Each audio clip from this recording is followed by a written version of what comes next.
Hoje o mar não tá muito pro surf, não. Não tem surfista na água, não. Mas não tem problema, né? Quando a gente está em Los Angeles, na praia de Santa Mônica, tudo é diversão. Esse lugar aqui é um dos mais charmosos da região.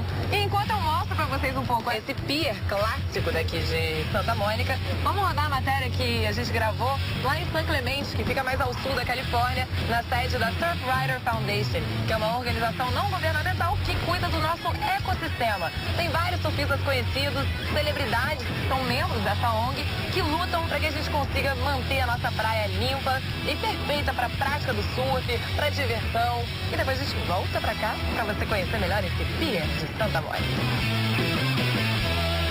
This is Surfrider Foundation headquarters for all of Surfrider around the world.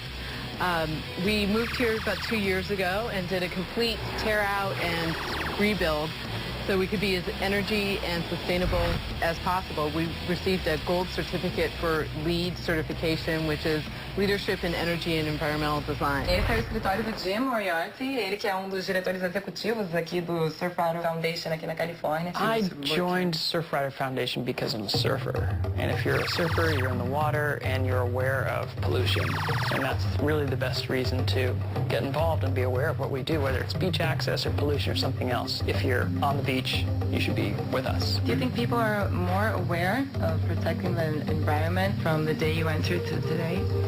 I think it's different for everyone. Literally right before this interview, I got this letter from this girl in San Diego. It's, 5 or 6 pages, and she's going through all these statistics, and in the end, she's basically saying, what can I do as a high school student? So I think everyone has a different approach. Some people get sick and they plug into an organization like ours, and other people are just aware of things like plastic pollution. We all have a different path into it, though. Our problems are different everywhere. So in the northeast of the United States, as an example, it's beach access. Really close to here is one of the dirtiest beaches in California, Doheny Beach.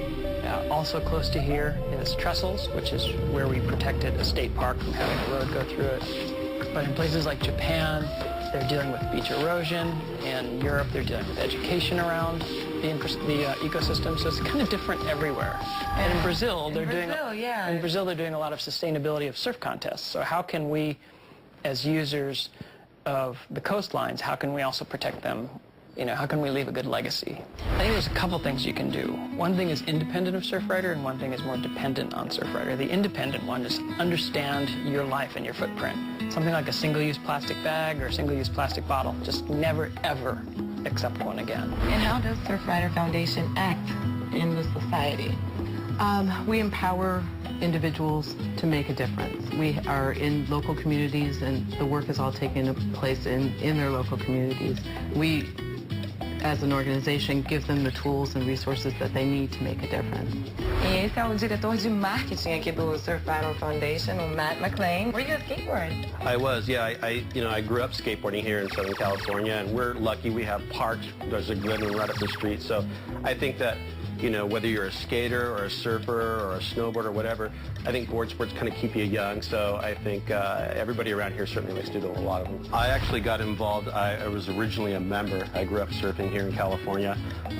At the time that I first got involved, I was actually working in the ski industry.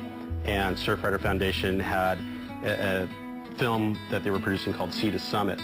And part of that took place in the mountains, because that's where all of our water comes from that feeds the river that builds up all these beaches, carries all the sand down there. So I got them involved with some of our athletes, and that was kind of my first effort as being an activist. And so got to know the people, and they offered me a job down here, and I've been here for about 8 years.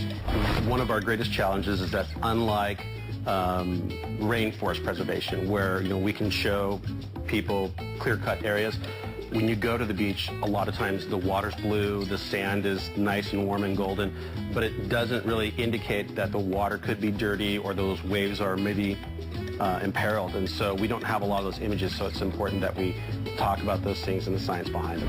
And what would be the most important message maybe that you could send to people that are watching us right now? I would say that everybody can make a difference. You can go down, and when you go to the beach or just when you're out in your day-to-day life, pick up a piece of trash or two off the ground. That makes a big difference. Think about where your water comes from and where it goes. Things like that. I think just the small changes that we can make in our everyday lives, if we all make them, add up to big things.